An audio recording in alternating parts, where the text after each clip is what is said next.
the next presenter. Bob came to the mobile world while tubes were still in use. True statement. He holds an engineering degree from Washington State University. During the last 12 years of his career, he's been specializing in design, construction, and maintenance of 911 dispatch centers and their associated systems. Currently, Bob is serving as a communications engineer at KITTCOM, a 911 center dispatching police, fire, and EMS for a rural county in Washington State. Bob?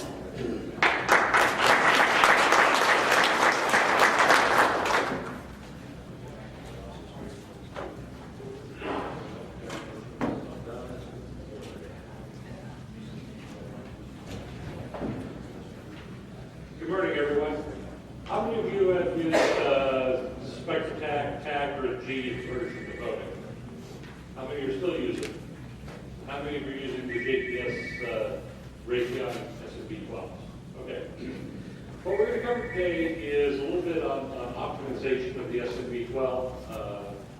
In the course of aligning our system, we found that much of what we learned in the era of Spectre TAC didn't apply when we attempted to align SNV-12. So I'd like to cover some of that today.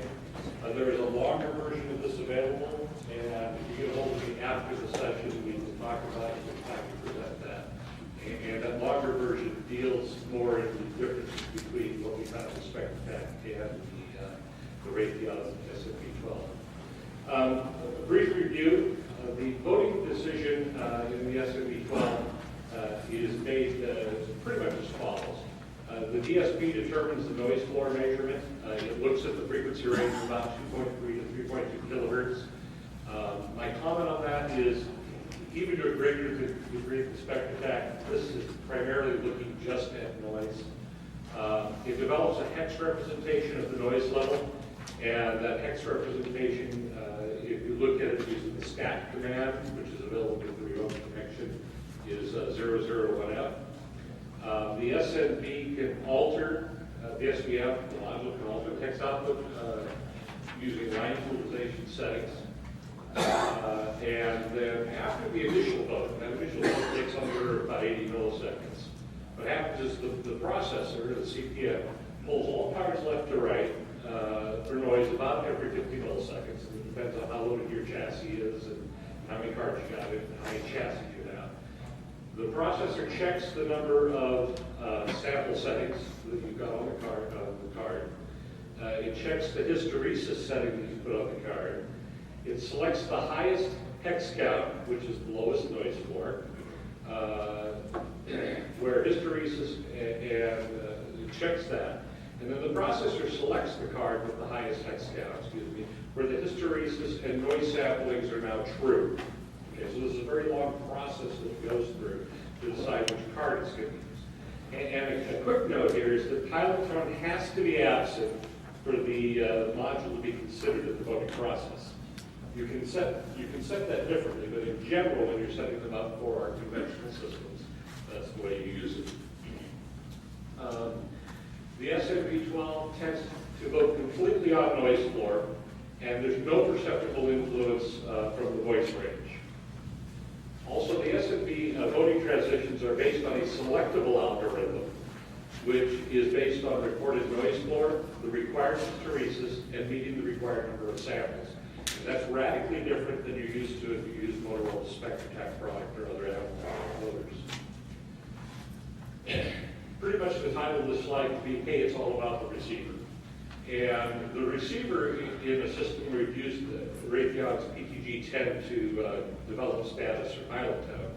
The receiver controls the selectivity and the sensitivity, the audio drive level, the squelch threshold, squelch hysteresis, the squelch type, whether you're set for and or to open, the squelch type to close and or. And for those of you that are using some of the newer Motorola products, note that there is the way the programmers looked at and or is different on close than open. So watch out for that, like the CDM product series if you're using that for receivers. The squelch detect time and the CTSS detect time are totally controlled by the receiver. So essentially, the receiver controls the overall time to detect and unsquelch. And from the voting side, that means you're going to drop the status or pilot code. That causes the module of the voter to enter the voting process. And it also controls the time to resquelch and return status code. That's a really important point here. So there's some challenges when you try to interface a generic receiver to the PTT-10 for the SNV-12 voting system. First, you can see lengthy unsquelched detect times, depending on what receiver you use. So it's slow to drop status code, and that makes it slow to enter the voting process. And depending where that receiver is placed, that could be a huge impact on your system. You know, if it's your primary site's receiver that's doing that, it's really painful. And then you can have unequal detect time. So that some receivers detect faster than others, and again, you get negative effects based on where the mobile is with proximity to the linked receiver. And so what can happen is you can have a mobile in your primary coverage area, maybe in your densely populated area of town, and what will happen is that if that receiver is slow to enter the voting process because of what modeling you've used or other factors, it's going to pick a receiver that's way the heck out and gone, which has pretty crummy audio.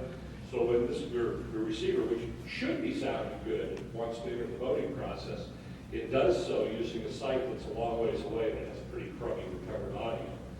And my point to that is, and this has to do with the selections based on white noise, is that it's really not based on how good the audio is, it's based on how much white noise there is. So it's making the decision based on white noise.